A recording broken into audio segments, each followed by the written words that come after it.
Okay. Now we are somewhere.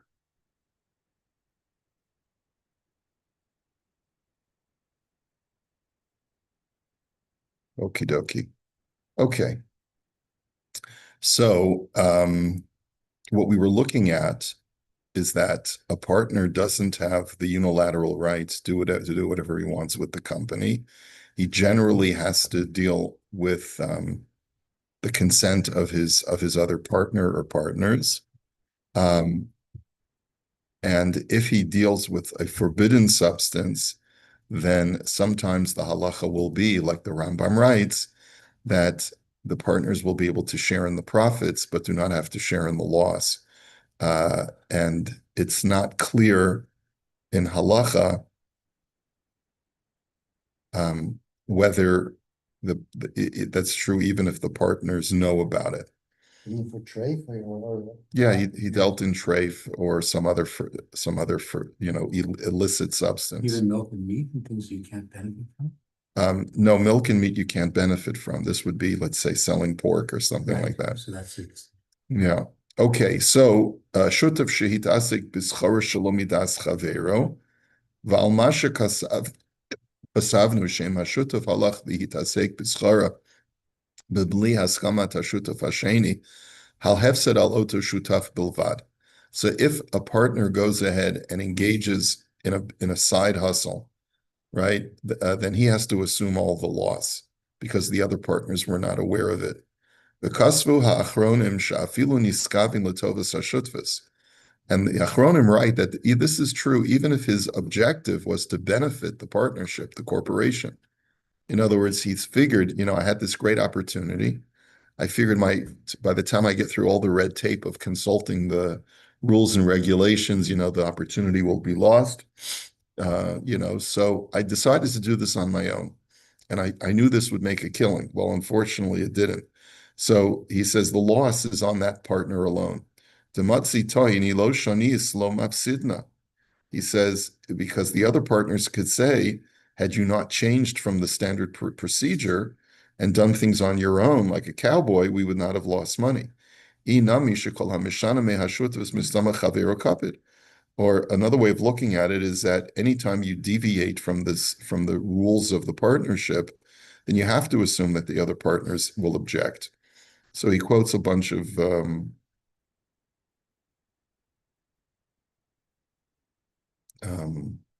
okay. Okay, so he goes into a very lengthy discussion on this topic. I don't know that we have to necessarily see any more at this point, but let us go on. Next sheila. Shutfim shemishtatvim be'eze esek mesuyam. Mahadinim nignav onevad me'echad hashutfim. He says, shutfim partners are engaged in a particular business. So what will be the halacha if one of the partners gets the merchandise, it gets stolen from him, like it's on his person, he's traveling on a business trip, and he gets held up and robbed. So is he considered to be a shomer chinam, and therefore he can just say, it was stolen, and therefore I'm pater? Or do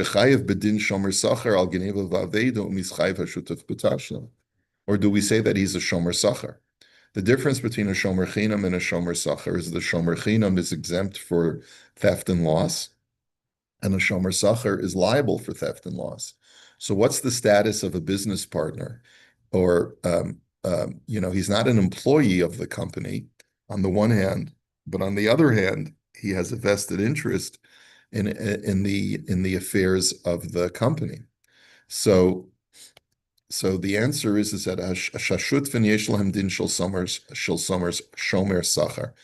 The partners of a corporation have the status of a shomer sacher because they all are benefiting from the handling of the merchandise. And therefore, if he is traveling with merchandise or valuables that belong to the company and it gets stolen, let's say from his hotel room or something like that, so chayiv ba'achrayuso v'tzarich l'shalim kedin shomer sacher. he is individually liable, and he'll have to pay back the company like any shomer sachar. The hagam she'einot l'nschar shmira, even though he's not being compensated for watching over the object, mikol makom keven shekol echad osek b'ha'esek nimsa shekol echad mishamer chelek chavero. He says because since they're all partners in this merchandise, then each partner is considered to be watching over his friend's portion. Bischar shechavero mishamer chelko, in exchange for his partner watching his portion. So let's say we're diamond dealers, my brother and I, okay? We're diamond dealers, and I'm going on a trip, and I go check into a hotel room, and either there's no safe or I decide not to put it in the safe, and I just leave it out and I put it in a drawer or leave it in my suitcase. While I go out for dinner, my hotel room gets broken into, and someone steals the diamonds. Well, I should have put it in the safe. I don't know if you would call it negligence, but you would certainly say that's a case of Geneva. And if it's a case of Geneva, then I'm going to be liable to the business to replace those diamonds. Okay. Unless you can argue that unless there's an insurance policy that covers it. Okay. ומה שאמרנו שחייב לשלם השותף כדין שומר סחר, כל זה דווקא בזמן שכל אחד מתעסק בשותף בזמן ידוע, ונגנב לו בזמן שנתעסק בו. So another caveat is that each partner is in charge at a different time of the merchandise, right? And it gets stolen from this partner at the time when he's in charge of watching over it. אבל אם כל השותפים מתעסקים ביחד, שאין זמן חלוק לכל אחד, אלא רק התחילו ביחד ואחר כך נתעסק בו כל אחד לבדו. But if each partner deals with the merchandise equally, it's not like Monday, Tuesday, Wednesday, you're in charge of the diamonds. Wednesday, Thursday, Friday, I'm in charge of the diamonds. But it's like whenever, we take turns doing business trips. And so each one deals with the diamonds. Av shekol echad osek b'makom b'fnei atzmo piturim mipshia d'shmira b'ba'olim hi b'zehu das maran shulchan aruch. He says the fact is that each partner is a co-owner in the goods, and the halacha is that if I'm a shomer, but I'm also the owner of the merchandise, then I'm exempt if anything happens. Any damage or loss happens to the merchandise on the way. He says that's the opinion of the Shulchan Aruch. And the reason is that we have, the Torah says, Ba'alav imo lo yishalem, that in a case where someone is watching over an object, but the owner is right there, and during the time when we're both standing in the field, the cow gets stolen, or the cow slips and falls and dies, even though I, as a shomer, am being compensated for my time, but the fact that you're with me in the field, the Torah says I don't have to pay. It's a special clause. So the question is, do we view a partner as being a co-owner of the merchandise of the corporation? And the Shulchan Aruch says, yes, we do, provided that each partner has equal access to the diamonds at all times, or to whatever the merchandise is. In which case, the fact that he maybe left the diamonds in his suitcase is true that he was a shomer sachar, and it's true that he didn't do everything he could have to prevent their theft. But since he's considered to be a co-owner, he will not have to pay. Now, it's not really clear why the Torah makes that exception. Some say that it's a svara, that it's logical, that if the owner is present, there's less of an expectation on the shomer to protect the animal from all mishaps. And some say that it's a gzeras hakasuv, that it's a divine decree that doesn't always have a logic behind it. But that's the way the Shulchan Aruch looks at it. So in the case where my brother and I are co-owners of the diamonds, and I just happen to be on the business trip this time, and another time he'll be on the business trip, but we're both partners in the merchandise. We own it together. so then I will be exempt according to the Shulchan Aruch. However, v'yesh omrim masha hashutfin yesh lahem din shel shomer sachar v'chol shutuf osek u'mishamer chelak chaveru b'schar chaveru u'mishamer chelko v'lachenim nigdav onevad chayv ba'achra yusu kol ze davke im hisnu kein mitchila shechol echad yasok b'ha'isek v'hasheni einu mechuyev lasok. There's a further caveat, and that is that even if we have separate days of dealing with the merchandise, so that on this day it's exclusively I'm in charge of it, and on other days you're exclusively in charge of it, the only time that I would have to be liable is if we made a deal beforehand that each one of us is exclusively responsible for the merchandise on the days that we handle it, and the other one is not liable. V'im asam minitvas libo lihitasek ein dino kishomer sachar shitchayv b'gnei v'vaveda ela kishomer chinam ve'eno chayv rak al hapshia v'zohi da'as harama. And if each partner volunteers to try and sell the merchandise or to travel with the merchandise, and it gets stolen in that case, then you're not going to have the status of a shomer sachar. You're going to have the status of a shomer chinam because you're not getting compensated, so to speak, for this particular job. And therefore, you'll only be liable for peshia. So, and that's the opinion of the Rama.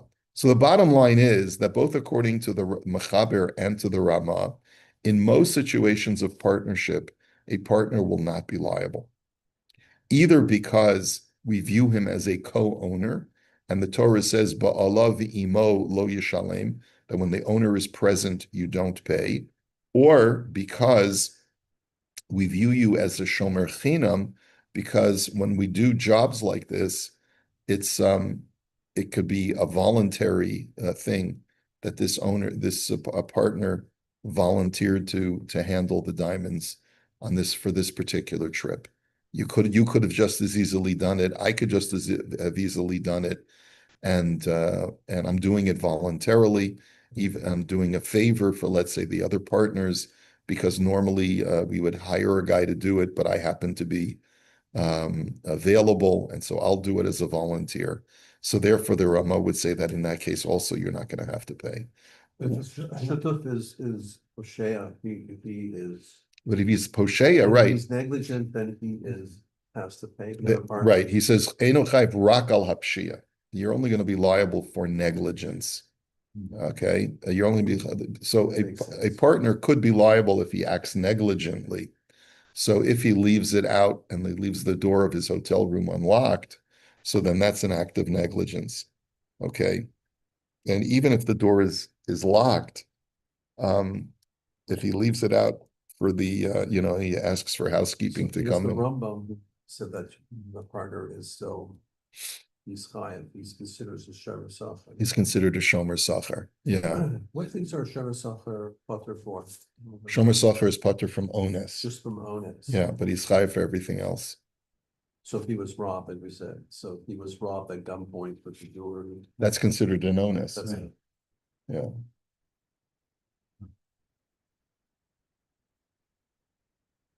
So what's the final? When we prospect, how do you prospect this? So I would assume it would have to go to a beis din, and with the beis din would have to just investigate all of the situations. We have to rule out that it was a pshia. And if it was a pshia, so then the shutuf is going to be liable. And we have to then determine what was the nature of this job. Was what level of partner are you? Are you a co-owner of the goods? Or are you a partner that doesn't own the goods, but rather you're the partner that travels with the goods and does the work, and the other partner owns the goods? Like whose name is on the diamonds? Okay. So there's a lot for the beis din to deliberate. If we determine that you're a co-owner of the goods and that there was a set regimen that you take turns doing jobs and it happened to be your turn, it could be that that you would be pater because ba'alav imo. Another situation could be that even if we don't look at it as ba'alav imo, that the owner is present, but rather that you volunteered for the job, that could be another reason to hold you to be exempt. So in most cases, you will be exempt. Okay. Next she'ela. Shimon v'Levi hayu shutfin be'eze esek v'hitchalku b'shutfus legamrei, ela shehish'iru biyad echad mehem chov shahayu chayavim lifro lebal chov shelahem. Okay, Shimon and Levi were partners in a business, and they dissolved the partnership, with one exception.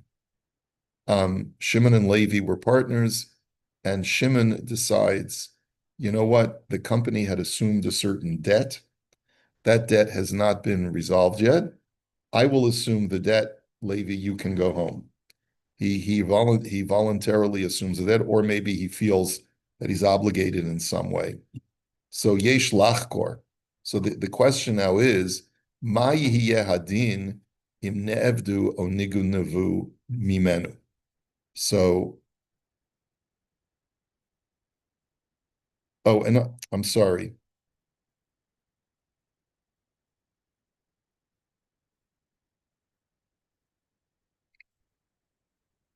Okay, the way that he's not using a clear language, but what he means to say is that there's a certain piece of merchandise that they owe. In other words, that has monetary value that was part of the partnership. They owe it to someone, and it was decided that Shimon would take that merchandise to pay back one of their creditors. Okay? And after the partnership was dissolved, Shimon assumed that responsibility to take the merchandise, use it to pay off their creditor. Okay? Yesh lachkor. So then the question becomes, ma yihiyeh hadinim ne'evdu o nignavu mimenu. Shimon gets, his house gets robbed or burns down, and the merchandise is destroyed. Ha'im chaveru chayv lihitchaleku l'shalem lo ha'hefsed, o sha'in alav chiyuv pater. So in that kind of situation, is Levi going to be liable or not? Does Levi share any liability since he basically entrusted the merchandise of their former company with Shimon to pay back their creditors? So now is Levi still on the hook, or does Shimon have to assume the responsibility? So im nishar chov eitzel echad mehashutin kedei lifro lebal chovam v'nignov onevad mimenu ein chaver hashutav tzarich lihishtatev ba'ota ma'ot shenignavu. So in that case, Levi does not have any liability, because basically it was left with Shimon to take care of. That was the dissolution agreement, that Shimon would take the remaining merchandise, use it to pay the creditors. V'yesh mi sha'omer she'im nishar gam kein l'sheni min ha'shutvus lahachzer es achov, yesh kan din shmira b'ba'olim v'ha'hefsed shel sheneim. However, there is an opinion that says that if both Shimon and Levi have merchandise with them from the company, even though we've already dissolved the partnership, but this is the remaining merchandise that we're going to use to pay off our creditors, then it's considered to be ba'olav imo, that if Shimon's merchandise gets stolen or destroyed, so then he's acting as the owner, and as the owner, he's not going to be liable for loss. Kagon shechatzi min hachov nishar eitzel Shimon, v'chatzi chov nishar eitzel Levi v'nignav mishimon. So let's say half the merchandise is in Shimon's possession, the other half is in Levi's possession, and Shimon gets stolen or it gets destroyed. Levi chayv lihishtatev behefsed deyesh kan shmira b'ba'olim.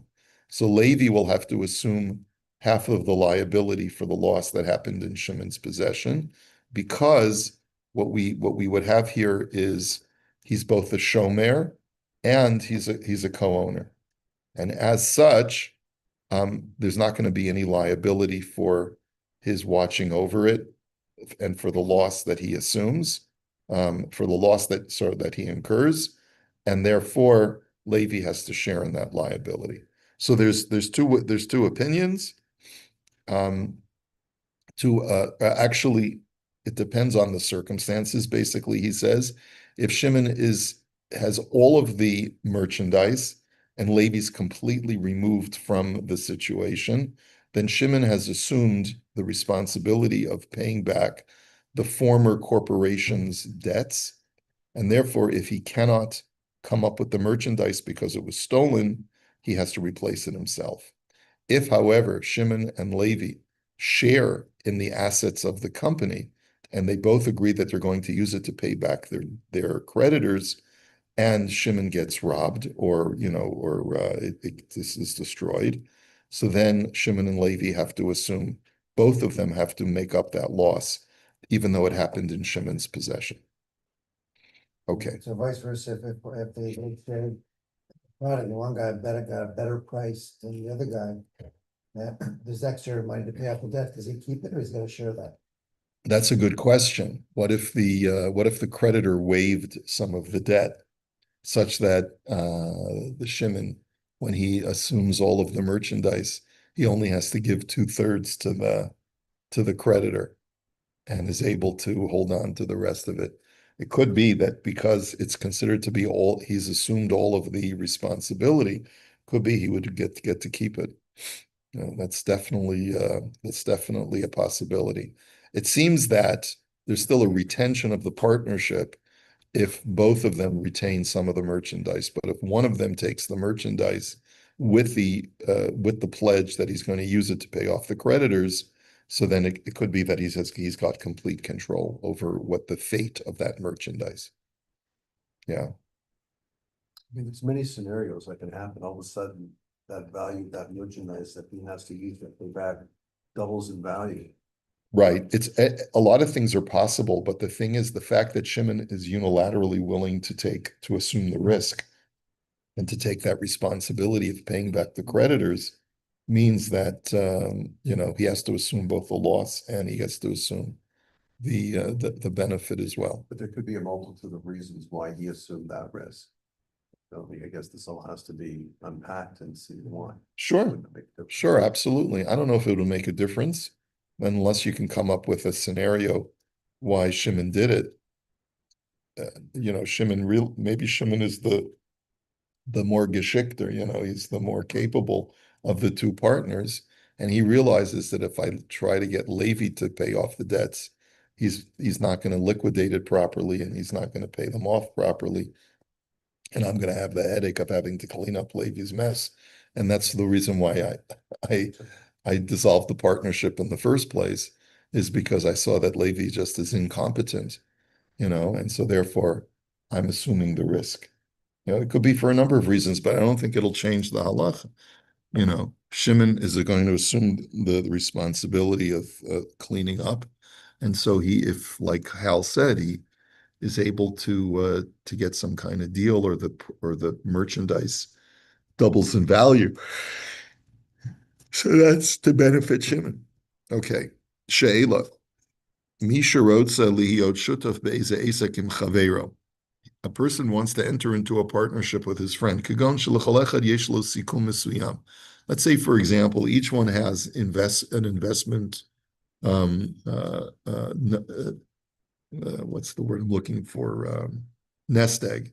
Each one of them has put aside, let's say, $50,000, and they realize that if they join forces, they'll be able to have $100,000 capital infusion to whatever business they go into, and they decide that they want to do it together. And they want to engage in a certain business. They have something in mind. It requires $100,000 investment. So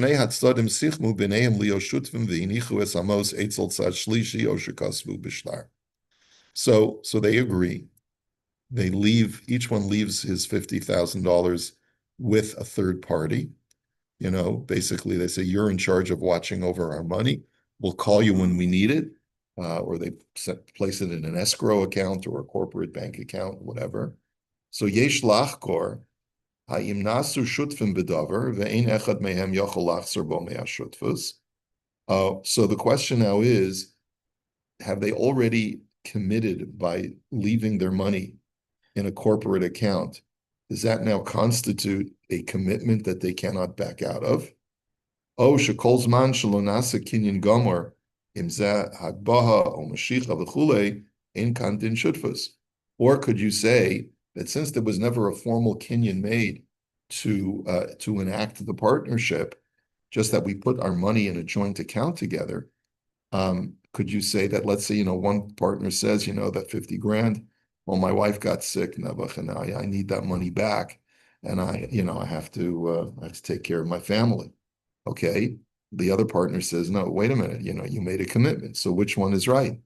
Vafilu kasvu bishtar al yedei tzivoy hashutfim v'kiblu aleihem b'chiyav gomer liot shutfim.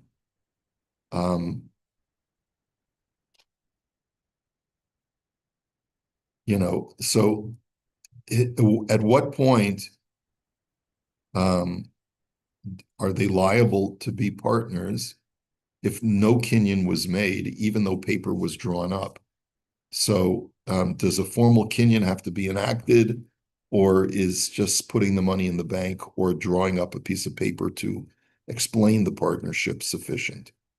So the answer is, כדי להיות שותף בעסק ואין אחד מהם יכול לחזור בו, צריך שהדבר ייעשה על ידי קניין גמור ולא בדיבור בעלמא. In order for a partnership to be legally binding so that neither partner can back out of it, there has to be a full kinyan, right? And words alone are not enough. V'rak az mitkayemet hashutvet, and only then is the partnership binding. Kegon sherotzim liot shutvim b'mamon kedei lasus bo esek, tzarich sheyavi kol echad ma'osav ve'yitlu ma'os shneihem b'kis echad bi'agbihu shneihem hakis. So one way of doing this is if they're using cash, right? Each one has to bring his 50,000. They put it in a bag together, and they both have to lift up the bag. Oh, shekol echad mehem yimshach o yagbiya mos chavero, or each one does a mashicha on the other person's money to pick it up or pull it. Okay, v'rak az nechshav kekinyan, and then it's a binding kinyan.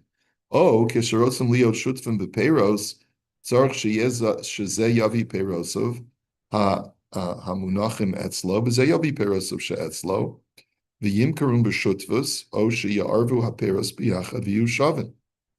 If it's merchandise that they want to combine together, so each person has to bring his merchandise, and they have to sell it to each other. Oh, sheyarchu haperos b'yachad v'yu shavin, or they should put all the produce, commingle it all together, and then they become equal partners. Oh, sha'ar metaltalin u'balei chaim shehem be'en kol echad ve'echad lefi kinyano hamoyel b'mechira kamo hagba mashicha kinyan chalipe.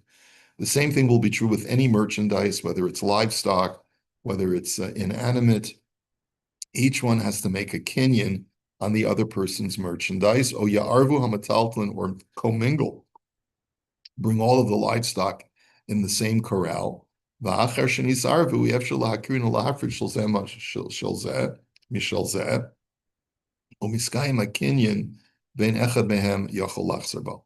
And doing either method, either each one making a kinyan on the other stuff, or putting them all together such that it's not clearly recognizable whose is whose, that would be a binding solidification of the partnership.